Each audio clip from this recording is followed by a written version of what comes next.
कनक मंजरी छंद में 18 श्लोकों के द्वारा यह दिव्य गीत गाया, क्योंकि गोपियों के 18 यूथ हैं, तो एक एक यूथ से एक एक श्लोक समवेत स्वर में गाया गया है। ब्रज गोपियां कहती हैं, प्यारे तब जन्मना ब्रजः वैकुंठात् अधिकम जयति। जब से ब्रज में आपने जन्म लिया है तब से ब्रज की महिमा वैकुंठ से भी बढ़ चढ़ के हो गई। कैसे पता चला? बोले इंद्रा अत्र सस्वत श्रयते। इंद्रा माने महालक्ष्मी, इंदति ऐश्वर्यम सा इंदिरा, ऐश्वर्य की स्वामिनी वैकुंठ छोड़ करके ब्रज में उतर आई। अब पौष का महीना चल रहा है और पौष के जो गुरुवार आता है, प्रत्येक गुरुवार को बेलवन में मेला लगता है। इसी पौष के महीने में जमुनापल्ली पार जो बेलवन है, पूरे ब्रज में वहीं लक्ष्मी जी का मंदिर है। जमुनापल्ली पार बेलवन में हाथ जोड़ के खड़ी हैं, प्यारे हमें भी वृंदावन में वास दे दो। तो ब्रजवासी लोग जाते हैं लक्ष्मी जी की पूजा करने के लिए, खिचड़ी का भोग लगाते हैं।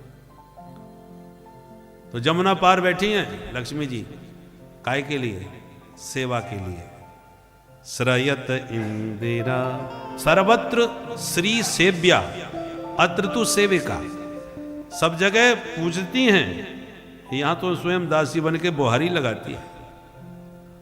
और स्वभाव से चंचला होती हैं लक्ष्मी, चपल चंचला, पर वो चंचला चपला ब्रज में अचला होकर के विराजमान है। अत्र इंद्रा शाश्वत श्रयते, अखंड रूप से शाश्वत रूप से निवास करती है। दैत दृश्यता, दैत माने हे प्यारे, तो अत्यंत प्रिय होता है उसको दैत कहते हैं। हे प्यारे, बहुत तड़फा लिए रुला लिए, अब तो दर्शन दे दो।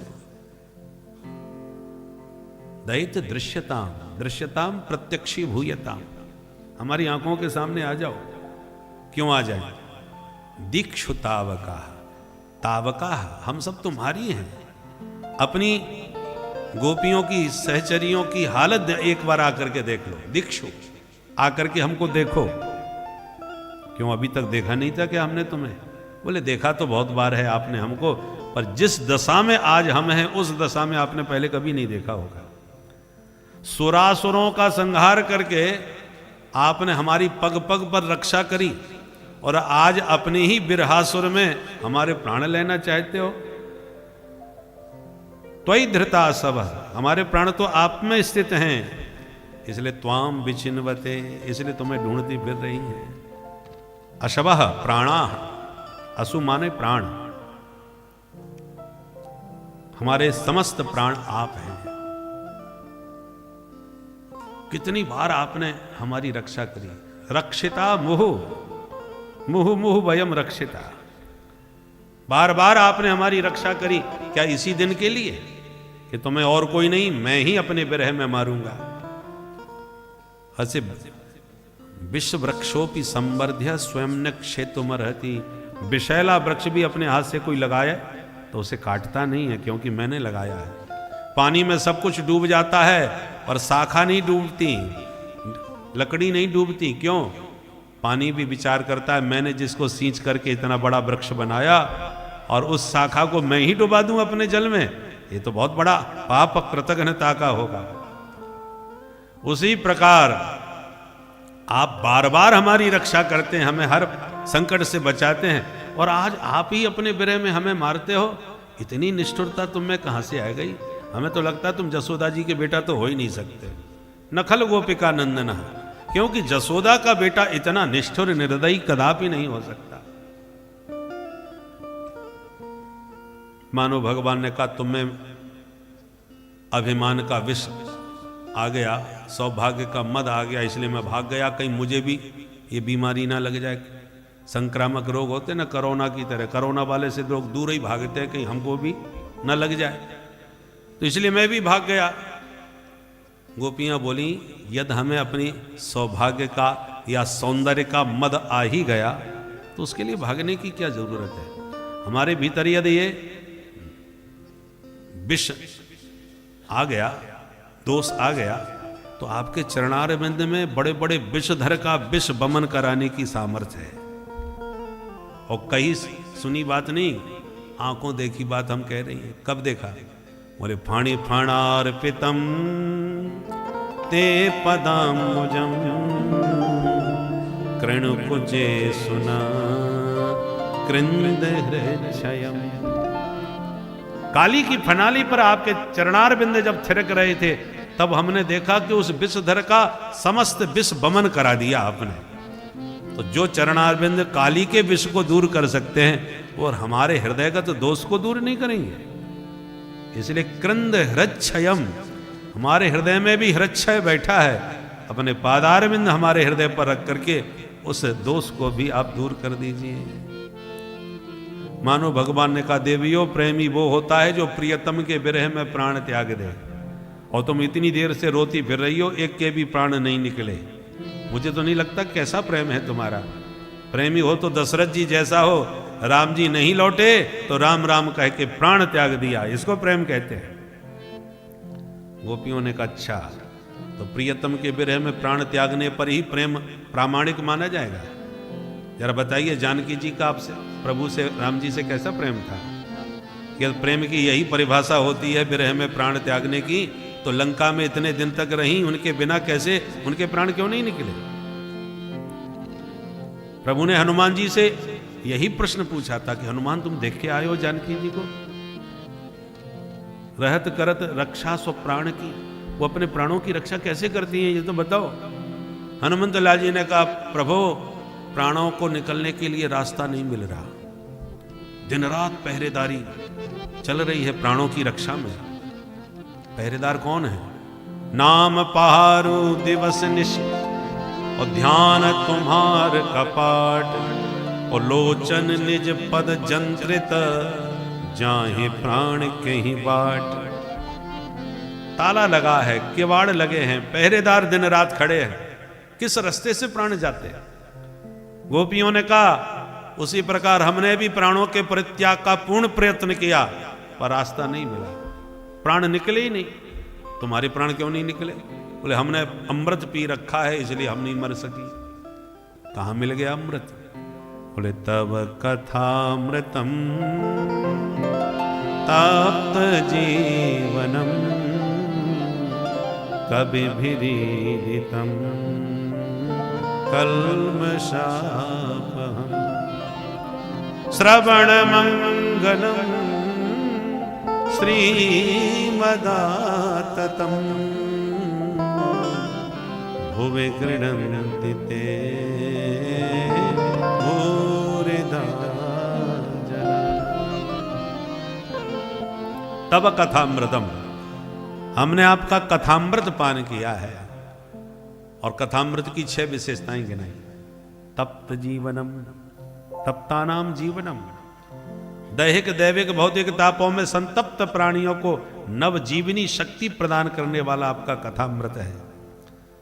एक नेवला सर्प से भिड़ जाता है, नेवला विषैला नहीं होता पर सर्प विषधर होता है।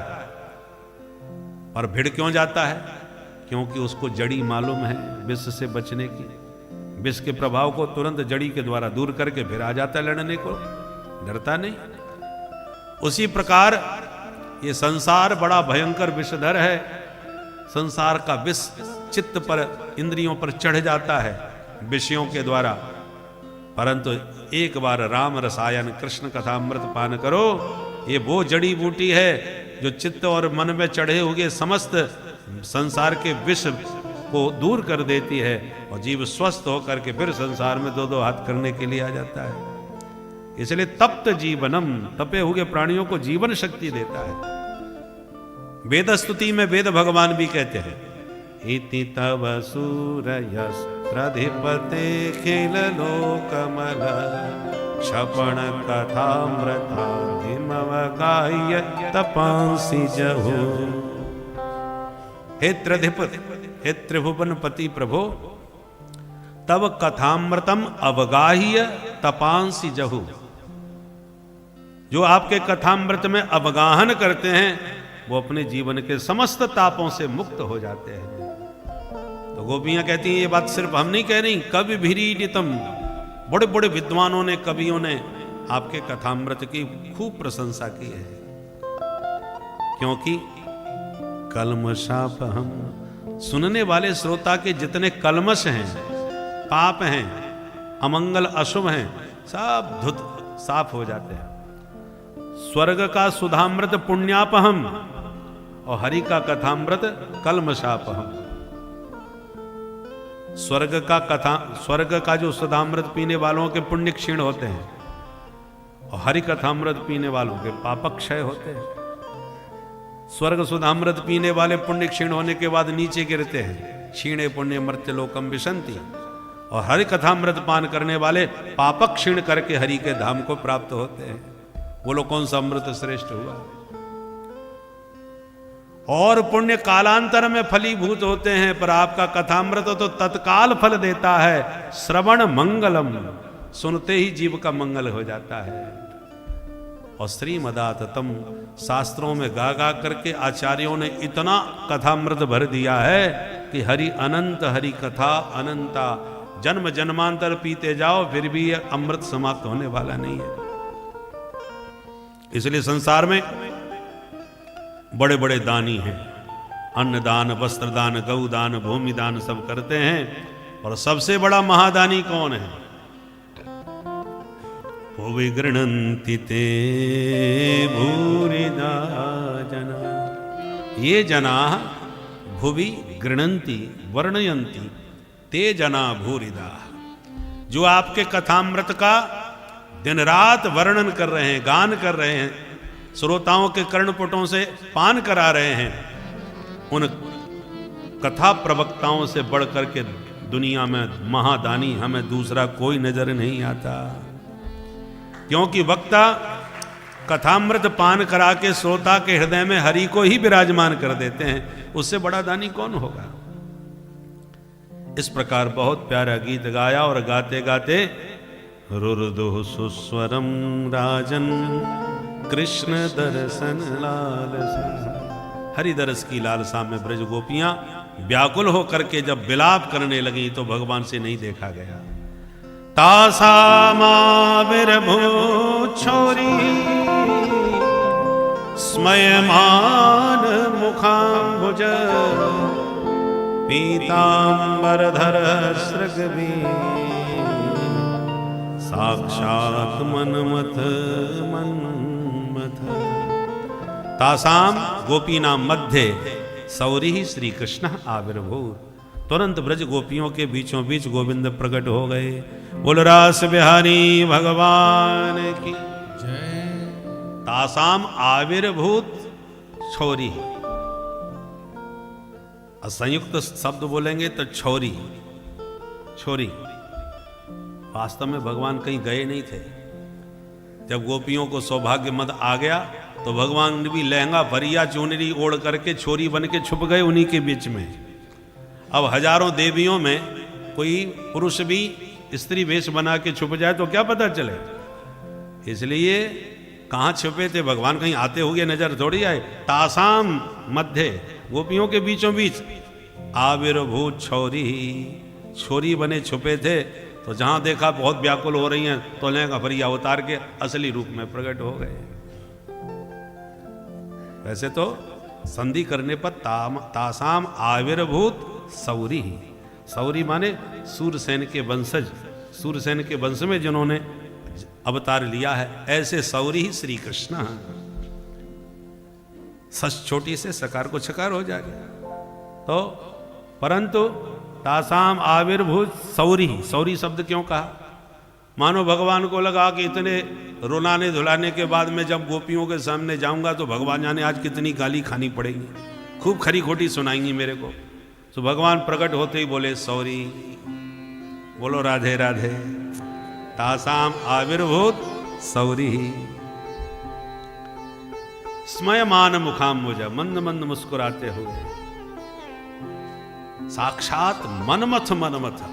आज मनमथ के मन को भी मथ देने वाला अद्भुत अलौकिक भगवान का स्वरूप था। मदन मोहन, मदन को भी मोहित करने वाले माधव, अथवा मद न मोह न, जिनमें न मद है न मोह है, ऐसे मदन मोहन प्रभु प्रकट हो गए। किसी में मोह मद दोनों हैं, मोह मद, बोलो राधे राधे। पर हमारे प्रभु में न मोह है न मद है, मद न मोह न। ऐसे मदन मोहन भगवान प्रकट हो गए। गोपियों को लगा तनवह प्राण मेवागतम, मानो मृत शरीर में पुनः प्राणों का संचार हो गया हो। चारों ओर से घेर लिया, किसी ने चरण, किसी ने भुजा, किसी ने पीताम्बर पकड़ लिया। अंत तो गत्वा थोड़ी नोक-झोंक भी हुई, परंतु जब भगवान ने हाथ जोड़ के कहा देवियो न पारे हम निर्वद्य संयुजाम, मैं तुम्हारे ऋण से कभी भी उऋण नहीं हो सकता। तुमने जो प्रेम मुझे दिया उसका कोई प्रत्युत्तर मेरे पास नहीं है, मैं कभी उऋण नहीं हो पाऊंगा। ये मीठे वचन जब सुने तो गोपियां सब गदगद हो गईं।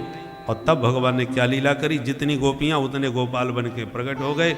सभी गोपियों के कंठ में गलमैया डाल के ताता थैया करके जो प्रभु का महारास प्रारंभ हुआ।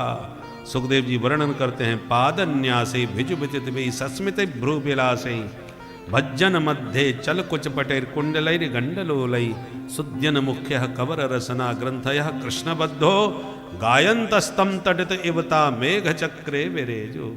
जैसे मेघ मंडलों में बिजली चमक रही हो, ऐसे सांवले सलोने श्री हरि की श्याम छटा के बीच गोरी गोरी गोपांगनाएं दामिनी की तरह दमक रही हैं। यथार्भ का स्वप्रतिबिंब विभ्रम, जैसे नन्हा सा बच्चा शीश महल में अपने प्रतिबिंबों के साथ नाचता है और उन्हीं को अपना सखा साथी समझता है, ऐसी परमात्मा अपनी आत्माओं के साथ आज महारास में रमण कर रहे हैं।